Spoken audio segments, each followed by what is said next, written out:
জয়গুরু জয়গুরু জয়গুরু। মহাপ্রভু কথা ৭৮। গতদিনের পরের কথা। চাপাল শ্রীবাসের পাদদক পান করে কুষ্ঠরোগ হইতে মুক্তি পান, পরে পরম ভক্ত হইলেন। শুক্লাম্বর নামে প্রভুর এক ভক্ত ছিল। তিনি ছিলেন ব্রহ্মচারী। তাহার খুদ কারিয়া খাইতেন বলিয়া ব্রহ্মচারীর মনে বড় ক্ষোভ ছিল। প্রভু বুঝিতেন যে শুক্লাম্বরের মনে বড় ক্ষোভ।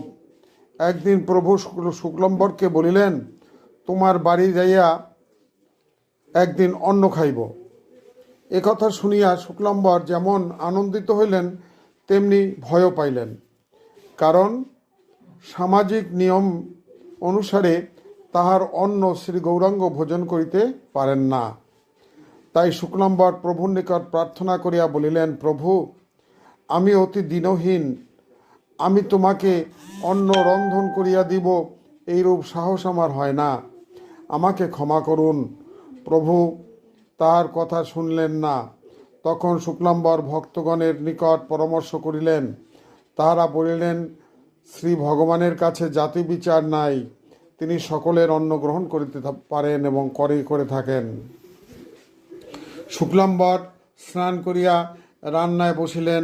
মা লক্ষ্মীকে মনে মনে প্রণাম করিলেন। রান্না সমাপ্ত এমন সময় ভক্তদের নিয়ে প্রভু আসিলেন এবং ভোজন করিলেন। আর বলিলেন, এমন সুন্দর খাবার আমি কখনো খাই নাই। প্রভু ও নিতাই ভোজন করিতেছেন আর ভক্তগণ তাহা দেখিতেছেন। জয় রাধে।